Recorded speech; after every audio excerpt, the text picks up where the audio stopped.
Hello and welcome to another episode of RHOX Garage. I'm your host Dan, and on today's episode we're going to be going over the installation process for part number LGT-699, which is our deluxe harness for the E-Z-GO RXV. Now before we get started, let's take a look at what comes with our kit and the tools that we're going to need to perform installation. When you open up your kit, you're going to find the LGT-699 harness itself, and you're also going to find a bunch of zip ties to help secure it on the cart once you install it. Now if you want to take an in-depth look at what each of the connectors do on the harness, what you can do is you can go ahead and watch our LGT-399 and LGT-699 comparison video. That video goes over both harnesses in depth and explains exactly what each connector does. Now that we know what comes with the kit, let's go ahead and look at the tools that we're going to need to perform our installation. We have a cordless drill with a step bit, a hole punch, a 1/2-inch wrench, 10mm socket, and then a T25, T30, T45 Torx bit, a ratchet wrench, a screwdriver with a socket attachment, and of course, some safety glasses. Now before we get started installing our harness on the cart, we want to make sure that we turn our cart off, set our parking brake, and then we're going to disconnect the battery. And if we have an electric cart, we're going to flip our tow run switch to tow. Once that's done, we can go ahead and begin running our harness in our cart. Now that our battery is disconnected, our next step is to jack the cart up. Now this step is not 100% necessary, but we're doing that so that you guys can kind of see what's going on a little better and also to give us more access underneath the cart for when we run our harness.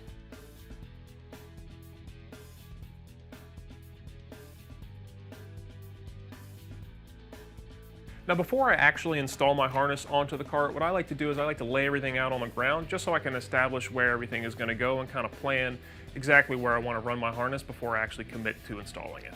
Now that I know generally where I want to run my harness, I'm going to climb underneath the cart and I'm going to begin installing the harness. Now one thing to note when installing your harness is you want to keep it as high and tight as possible and away from any moving parts. Now that I'm under the cart, I'm going to begin running my harness. So what I'm going to do is I'm going to take the connectors for the front end of the cart, which is my headlights, my push-pull switch, and my turn signal. And I'm going to run them up over this cross member right here underneath of the cart. So I'm going to start first with my headlight connectors.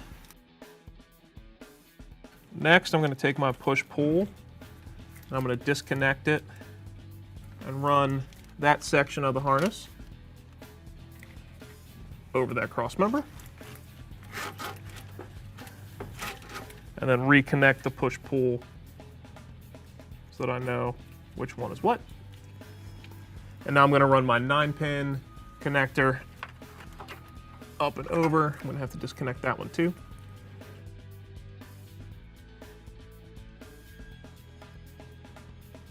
And pull it through a little bit more. Now that we have the front end of our harness installed, our next step is to run our battery connections up into our engine compartment.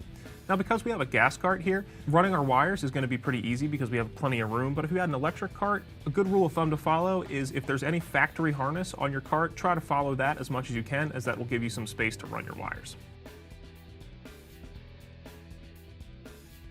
Now this little connector that's hanging here is our brake switch connector, so we're going to leave it down here by our pedal group so that when we go to install our brake switch later, we can connect right to it. Now that our battery connections are secure where we want them, our next step is to run our harness for our taillights. Now, on your harness, you're going to notice that the taillight connector for the passenger side is the longer of the two, and also they are labeled, so if you get confused, just look at your label to figure out which way they go. Now that we're back underneath the cart, we're going to take our taillight connectors and we're going to also run those up through the battery or engine compartment and get them up above the wheel well so we can go connect to our taillights. Now when I'm running these connectors, I'm going to follow the same general path that I did for the battery connections, but I'm going to continue along the frame rail up into the fender well.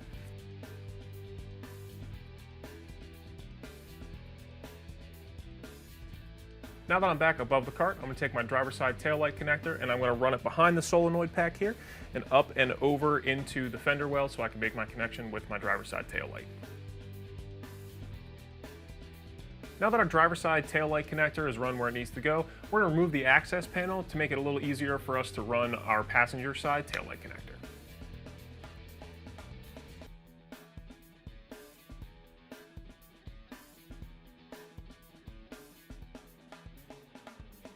Now that the rear of our harness is roughly installed, we're going to go ahead and move to the front of the cart and begin installing the front of our harness. But in order to do that, we need to remove both our dash and our cup holders. So to remove your dash, there's going to be 4 bolts on the dash itself, 2 bolts on either side of the cart for these corner panels, and then 3 nuts on the underside of the cup holder that need to be removed so the cup holder can lift out. Now remember, before you completely remove your dash from the cart, you want to make sure you disconnect your key switch. Now that our dash and cup holders are removed, we can begin running our harness up from underneath the cart. So underneath the front end of your cart, there's going to be a small little access hole right here. This goes up directly behind the dash and right above the cup holder. So what we're going to do is we're going to take our 9-pin connector for our turn signal and our push-pull switch, and we're going to thread them up behind the dash through that hole.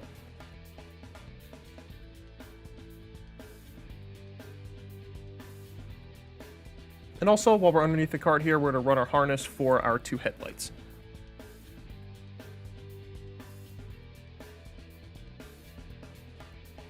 Now that our harness is run up behind our dash and our cup holders, we're going to reinstall our 9-pin jumper harness, and then we're going to begin positioning our harness for our push-pull switch.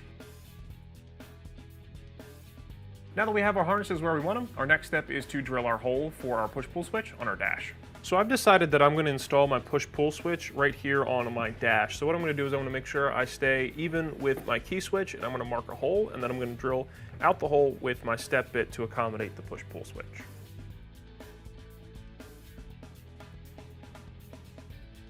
Now we're going to install the washer and the nut on top of that to hold it in place.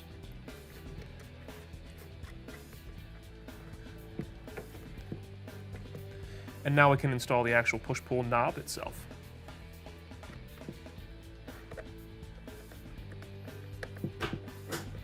Now that our push-pull switch is installed, we can go ahead and put our dash back on our cart.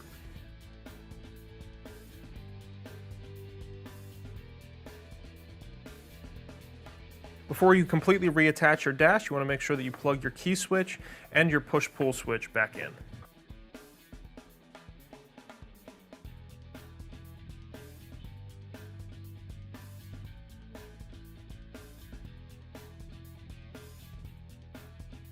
Now, just a reminder, when you're reinstalling your dash and your cup holders, you want to be careful not to over-tighten your hardware so you don't strip any of the bolts.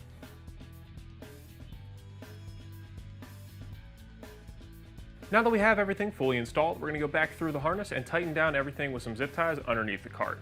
Now, keep in mind when you're doing this, what you want to do is you want to make sure that you leave everything away from any moving parts.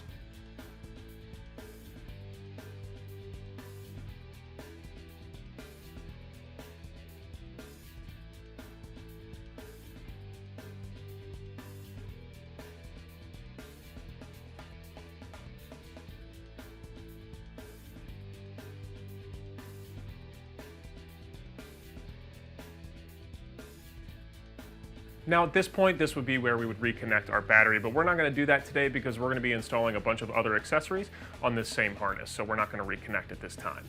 Now, if you are running this on an electric cart, what you're going to want to do is make sure that you have the proper voltage across where you're making your battery connections, and you can verify that with a voltmeter. Once you've done that, that'll complete the installation for part number LGT-699 on our 2013 EasyGo RXV.